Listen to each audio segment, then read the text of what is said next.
Hello everyone, welcome back to Crafts by the Bow. Today is the first Wednesday in April, so that means it's time for our global video group. And that's a group of demonstrators from around the world, and we all work together on either the same theme or the same stamp set. And this month is a theme called Ladies First. And I'm going to make a set of cards using the Dragonfly Garden. And during the month I'll be using this one a lot because I want to use this little sentiment that says you are an inspiration, and I'm going to send cards to lots of my friends who have inspired me either in Stampin' Up or other areas of my life.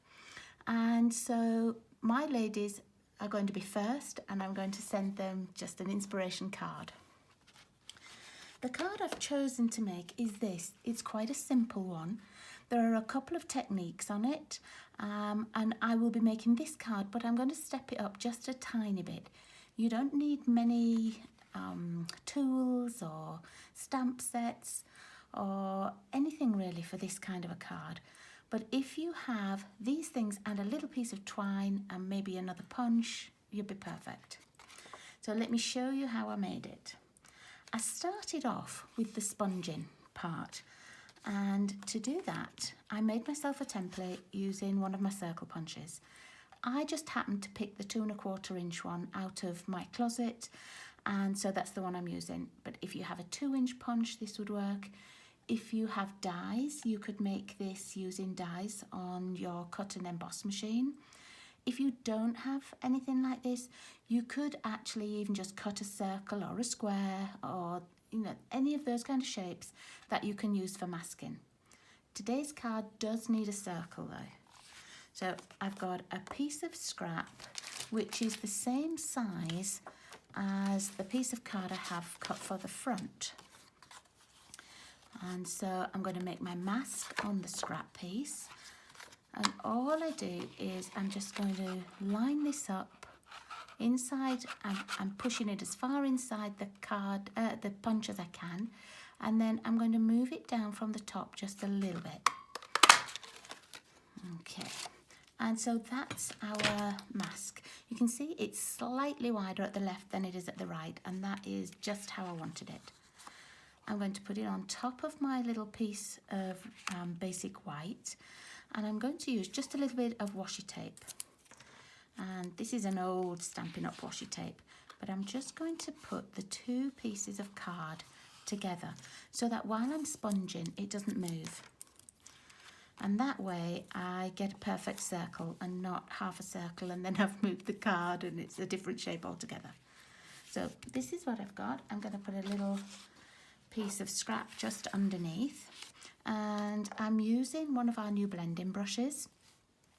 You could use sponge daubers, you could use a piece of sponge, whatever you normally sponge with, but I'm going to use this, and you can see I've only used this for yellows. I'm keeping one brush for each colour. So I've got 2 of the yellows out. I've got Mango Melody and So Saffron. I wanted a paler colour and a little bit darker colour. But I've also made this kind of a card using, instead of using the flowers, I've used a tree on here, so I've made this as a moon, so I've used blues and whites. You could make this using nice reds and pinks, so it looks like a sunset too. So I'm just dabbing a little bit of this onto my brush, and then I'm going to do little tiny circles, and I'm going to do them off the paper first, and then that means that if you've got a lot of ink on, you don't get one big dark blob, and it's easier to do lots of little layers than it is to try and colour it all in one go. And I find that the brushes pick up less ink than a sponge or the sponge daubers, or maybe it's just I'm a bit more heavy-handed with a sponge, I'm not sure. But I'm just going over the whole thing. I will come back and put some more of that colour on later if we need it. But now I'm going to get the slightly darker one. I'm going to get the Mango Melody. And I don't want my sun to be just one yellow blob. You can see on this card I've got dark patches, lighter patches, and that's how I want it to be. I think it looks slightly nicer when it's got different colours. And if you wanted to do more than 2 colours in it, that works as well. Just do the same thing, take a little bit off on your paper and then little circles. It takes a couple of seconds, that's all. Oh, now here I've got a bit more yellow and I quite like that. That's what I was saying about having, you know, the different strengths of the yellow. I'm going to put a little bit more darker over at this left hand side. Just keep brushing it in. And little circles I find work best so that you don't get a line or a long scratchy shape. And then before I do any more, I'm just going to have a little quick peep. I'm going to undo this washi tape. Oh, washi tape usually comes off easier. There we go. And it doesn't stick to the card. Now, I like that. I just want a little bit more of a darker colour over at that left-hand side. So I'm going to close that up again. Just get a little bit more of the Mango Melody. Now the paper I'm using with it is from the Dandelion set as well, and the yellow colour in that is actually the Bumblebee, but I found that this Mango Melody was just that bit brighter and I liked the effect of it more. Okay, so we're finished with those, we don't need those at all anymore. Okay, I'm going to move my brush, I'm going to take off this washi tape because we don't need this anymore either, but save your mask because you can use it lots and lots of times. And if you find that you're using a different colour to the one that you've used on here, you can turn it over, the ink won't transfer, and you can use a different colour on the back. So I've finished with that, and I don't need the little piece of paper. So now here we are, this is my sunshine. And I'm going to use the larger stamp here to stamp through the sunshine. And rather than putting it on a block, I'm actually going to put it on my stamp apparatus.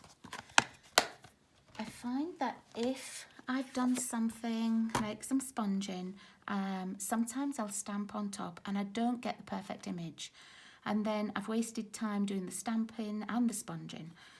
So rather than do that, I tend to put it in my stamp apparatus because it's just much easier. Okay, so I'm going to move my magnets out of the way. And I'm just going to put my card in. I'm going to put it over here at the left-hand side. I'm just going to check that that's in camera quite easily. Oh, yeah. Okay, and then I'm going to put my magnets over the top.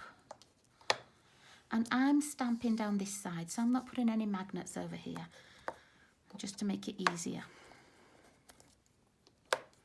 Okay, now I'm not using all of the image. I don't want so much of the stems at the bottom. You can see I didn't use all of it.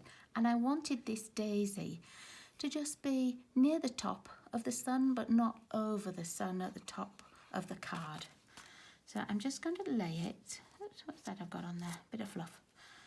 I'm just going to lay it where I think that would look nice. So I've got that. I've got a few of the flowers in the sunshine and a few on the outside. Okay, and I'm just going to close the top of the stamp apparatus up and press that down. And now I can ink it up. So I should have put the plate going the other way so you could see it a little bit easier. Sorry about that. I'm just going to ink with my memento. I don't have to put much ink on because I know I can do it a second time. So let's put this back in the camera frame. Okay, and then I'm just going to press it down just lightly with my fingers. And let's have a look. Now I actually like that, but there is a little bit of a paler ink at the bottom. So I'm going to stamp it up again. Just get my ink pad again. Just go over all of it. Like that.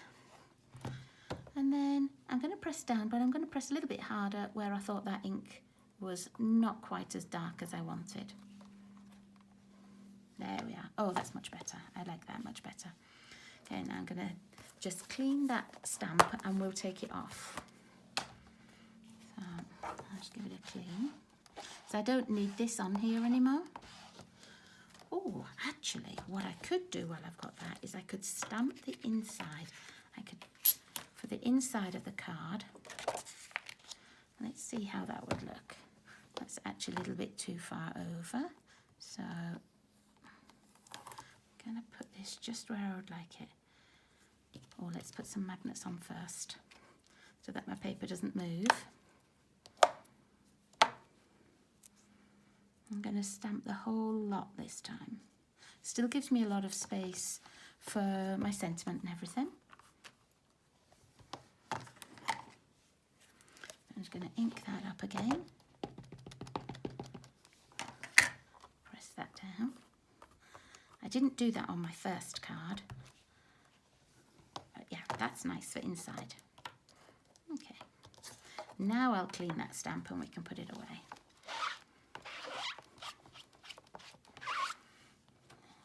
Because we don't need that one again. Pop it away in here. Okay, we will need the Stamparatus again if you're making this card. If you're making it just like this, you'll need the Stamparatus for your sentiment and for your little butterflies. I only need the little butterflies this time, so I'm going to pop that on there. I'll hold it down.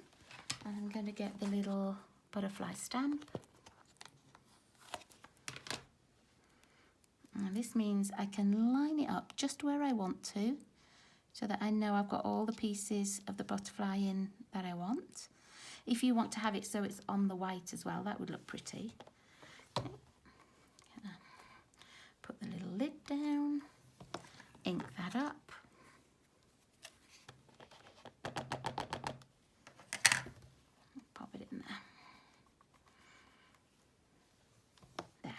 I don't need to go over that again, that's just the strength I need it. So I'm going to put it on one side just to dry a little bit. Now the beauty of using the Stamparatus is also that you can batch make cards. If you want to make a whole set of cards, you can literally put your stamps on and then put a piece of card in, stamp, put the next piece of card in, stamp. So everything's always in the same place. And it just makes it a really fast way to create things. But I don't need mine anymore, so I'm going to pop it away. And then let's go back to the next part of the card.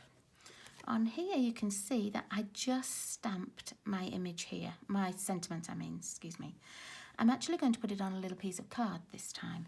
So all I did was I got a little piece of scrap and I stamped the same sentiment, and I've used the double oval punch to punch it out. I punched the sentiment with this one, and then I used the scallop and I punched the same backing colour for my card. So this is Early Espresso, and I'm just going to add those together. It's a really fast little card. It looks like it's got lots of different techniques in, but they are really fast. And these would be great for even like a little set of note cards. And then you could use your Stamparatus to do batch making as well. Okay, so that's for that. And let's make the rest of the card. I've got my Early Espresso, and I've cut it lengthways this time so that I've got like a 10-fold card. I'm going to pop this one on the inside. This is the one that we just stamped ready for the inside with just the long stamp on. I love that floral stamp. I've done it on lots of envelopes and things as well, and it always comes out really pretty. Okay, let me just find my bone folder. Excuse me reaching. Just to get that flat. And I've cut myself a piece of the Designer Series paper from that Dandelion Garden pack, and I just chose this one because my sun was yellow, so I just thought it would, you know, sort of blend in a little bit more. And the front is dry now. I'm going to put a little bit of twine across. You see I've put the original one there so you can see that too. I didn't put the twine across this one, but I'm just using the white baker's twine. I'm going to cut enough just to go across and have a little bow.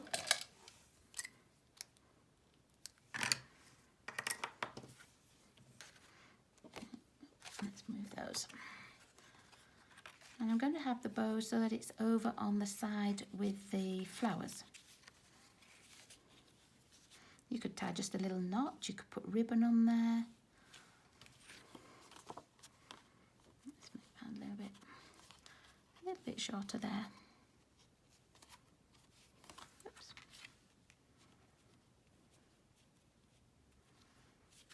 Bows never seem to want to stay straight when you make them on camera.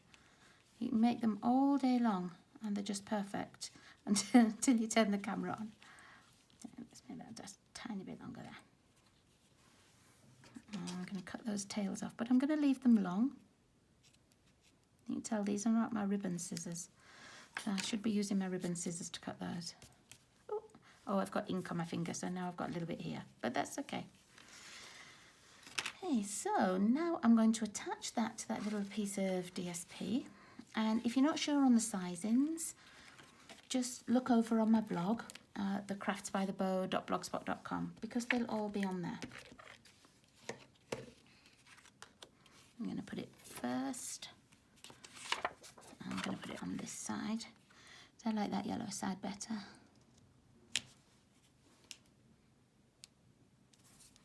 I really need to take that ink off my finger, but. And then I'm going to add this to the front of the card. You could use a little bit more of this paper for your envelope and decorate your envelope. Okay, and then I've got my little sentiment that we did. I'm going to pop that up on dimensionals. I'm going to put 2. And I think I'm going to put it over the ribbon. I'm going to move that ribbon down a little bit and it'll cover up a little bit of that ink. Okay.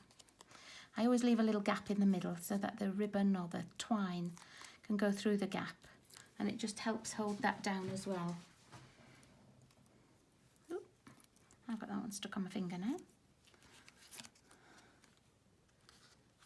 Move it down just a tiny bit more.